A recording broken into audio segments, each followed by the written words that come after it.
வணக்கம். தமிழ் வெற்றிலை சமையலுக்குள்ளே போகலாம் வாங்க. நம்மளோட சேனலை நீங்கள் ஃபஸ்ட் டைமாக பார்க்குறீங்க அப்படின்னா சப்ஸ்கிரைப் பண்ணிக்கோங்க. பக்கத்தில் இருக்க பெல் சிம்பிளையும் கிளிக் பண்ணிக்கோங்க. ஆல் பட்டனையும் செலக்ட் பண்ணி விட்டுருங்க ஃப்ரெண்ட்ஸ். அப்போ தான் நான் போடுற வீடியோ உடனுக்குடனே உங்களுக்கு நோட்டிஃபிகேஷனில் வரும். வாங்க வீடியோக்குள்ளே போகலாம். இன்றைக்கி நம்ம தக்காளி பூரி தான் செய்ய போகிறோம். அது எப்படி பண்ணதுன்னு பார்க்கலாம். ஒரு பேன் ஹீட் பண்ணிக்கோங்க. சுடு தண்ணி நல்லா சூடு பண்ணிக்கோங்க. அதில் 5லிருந்து 6 காஞ்ச மிளகாய் உங்கள் உரப்புக்கு தகுந்த மாதிரி சேர்த்துக்கோங்க. நான் 5 மிளகாய் சேர்த்துருக்கேன். ஒரு 3 தக்காளி சேர்த்துருக்கேன். இந்த அளவுகள் நான் எடுத்துக்கிற கோதுமை மாவு 2 கப் அளவு. அதோட அளவுக்கு தான் இப்போ நான் இதெல்லாமே சொல்லியிருக்கேன். உரப்பு இன்னமும் கொஞ்சம் கூடுதலாக வேணும்னா நீங்கள் இன்னும் 2 மிளகாய் கூட நீங்கள் சேர்த்துக்கலாம்.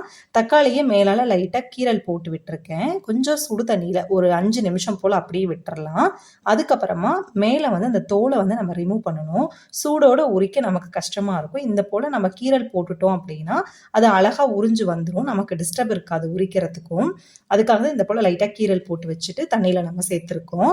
ஒரு 5 நிமிஷம் சுடு தண்ணியில் இருந்தது அப்படின்னா கொஞ்சம் சாஃப்ட் ஆயிரும். இதை நம்ம தோலை உரிச்சிட்டு நம்ம தண்ணியில் சூடு பண்ணி வச்சுருந்தோம் இல்லைங்களா, மிளகாவும் தக்காளியும் நல்லா மைய அரைச்சி எடுத்துக்கணும். நல்லா நைஸாக அரைச்சி எடுத்துக்கணும்.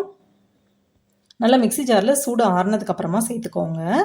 நான் 3 தக்காளி சேர்த்துருக்கேன். நீங்கள் மாவு கூட சேர்க்குறீங்கன்னா தக்காளி மிளகாய் 2மே கூட சேர்த்துக்கோங்க. தக்காளி தோலை ரிமூவ் பண்ணியாச்சு. இதை மிக்சி ஜாரில் சேர்த்துட்டு நல்லா நைஸாக அரைச்சி எடுத்துக்கலாம். இந்த போல் நல்லா நைஸாக இருக்கணும். இது அப்படியே ஒரு ஓரமாக இருக்கட்டும். ஒரு மிக்சிங் பவுலில் 2 கப் அளவு கோதுமை மாவு. 2 கப்பு கோதுமை மாவுக்கு நான் சொன்ன தக்காளி மிளகாய் கரெக்டாக இருக்கும். 1 ஸ்பூன் ரவை ஒரு 10 நிமிஷத்துக்கு முன்னாடி தண்ணியில் ஊற வச்சுருந்தேன். அதையும் சேர்த்துக்கலாம். இந்த மாவுக்கு தேவையான உப்பு சேர்த்துக்கலாம். அதுக்கப்புறமா ஒரு அரை ஸ்பூன் அளவுக்கு சர்க்கரை சேர்த்துக்கலாம். இப்போ இதோட கொஞ்சம் பொடுசாக கட் பண்ண மல்லி இலை சேர்த்துக்கோங்க. அதே போல் கொஞ்சம் பொடுசாக கட் பண்ண கருவேப்பிலை இலையும் சேர்த்துக்கோங்க.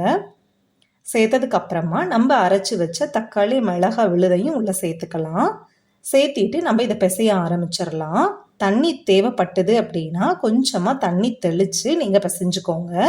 நான் எனக்கு தண்ணி தேவைப்பட்டுச்சு. கொஞ்சம் ஜாரில் இருந்த அந்த தக்காளி மிளகாய் அரைச்சோம் இல்லைங்களா, அந்த விழுது ஜாரில் இருந்தது இல்லையா, அதை அளமான தண்ணியை நான் எடுத்துக்கிட்டேன். எனக்கு அந்த தண்ணியே கரெக்டாக இருந்தது.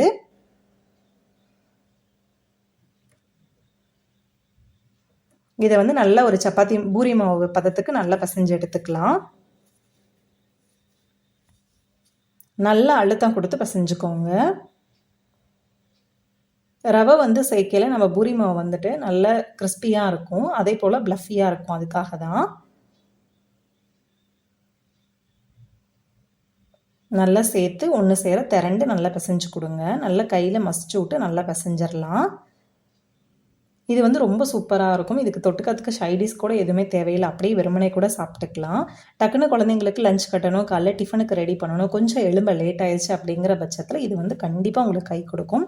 அவ்வளோ ஈஸியாக செஞ்சு முடிச்சிடலாம். ஸ்கூலுக்கு கட்டி கொடுக்கையில் நமக்கு தொட்டுக்கிறதுக்கு எதுவும் தேவைப்படாது. இதை வெறுமனே கூட அப்படியே பிச்சு சாப்பிட்டுக்கலாம். இப்போ இது மாவு ரெடி ஆயிடுச்சு. மேலால் கொஞ்சம் எண்ணெய் தடவிட்டு மாவு ஃபுல்லாக அப்ளை பண்ணிவிட்டு ஒரு காட்டன் துணி போட்டு மூடி வச்சுருங்க. அது அப்படியே இருக்கட்டும். நம்ம அதுக்குள்ளே எண்ணெயை சூடு பண்ணிக்கலாம். எண்ணெய் ஹீட் ஆகிறதுக்குள்ளே நம்ம குட்டி குட்டியாக பால்ஸ் போல் உருட்டி வச்சுக்கலாம். நான் பூரி கொஞ்சம் சின்ன சைஸில் பண்ணுறேன். அதனால் நான் மாவு கொஞ்சம் குட்டியாக உருட்டிக்கிறேன். உங்களுக்கு பெருசாக வேணும் இல்லை கோன் ஷேஃபில் வேணும் அப்படின்னா உங்களுக்கு என்ன விருப்பமான ஷேஃபோ அதில் நீங்கள் கட் பண்ணி போட்டுக்கோங்க. எண்ணெயில் செய்கிறனால பார்த்து கொஞ்சம் கவனமாக செய்யுங்க.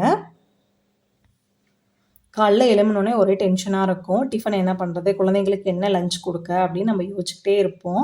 அதனால நமக்கு இது சீக்கிரமாக இது நம்ம செஞ்சு முடிச்சிடலாம். இது செஞ்சோமா, வீட்டில் குழந்தைங்க சாப்பிட்டாங்க, டக்குன்னு கப்பில் 2 கட்டி கொடுக்காமா வேலை முடிஞ்சிடும். ரொம்ப சூப்பராக இருக்கும். கண்டிப்பாக இதை நீங்கள் ட்ரை பண்ணுங்கள். ரொம்பவே சூப்பராக இருக்கும். அதே சமயம் டக்குன்னு வேலை முடியக்கூட ஃபுட் ஐட்டம் தான் இது. தொட்டுக்கிறதுக்கு காய் எதுவும் இல்லை, சட்னி என்ன பண்ணுறது, குருமா எப்படி வைக்கிறது அப்படின்னு நீங்கள் எதுவும் யோசிக்க வேண்டாம். 2 தக்காளி இருக்கும். கண்டிப்பாக வீட்டில் தக்காளி வெங்காயம் அந்த மாதிரி இருக்கும். அதே போல் கோதுமை மாவு கண்டிப்பாக இருக்கும். அப்படி இருக்கிற டைமில் இந்த போல் நீங்கள் செஞ்சு கொடுங்க. குழந்தைங்களும் ரொம்ப கலர்ஃபுல்லாக இருக்குது இல்லைங்களா, ஸோ அதனால் ரொம்ப விருப்பமாக வாங்கி சாப்பிடுவாங்க. நான் தேய்ச்சிட்டேன். இந்த அளவு மொத்தமாக இருந்தால் கரெக்டாக இருக்கும். நான் தேய்ச்சிட்டு ஒரு டிஃபன் பாக்ஸ் மூடி ஷார்ப்பாக இருக்கிற மூடியை வச்சு நான் ப்ரெஸ் பண்ணிட்டு அந்த ரவுண்டை மட்டும் நான் எடுத்துக்கிட்டேன். உங்களுக்கு கரெக்டாகவே கையில் தேய்க்க வருது, குட்டியாக தேய்க்க வருது அப்படின்னா ஓகே, அந்த மாதிரியும் பண்ணிக்கலாம் நீங்கள். நான் கட் பண்ணி வச்சுருக்கேன்.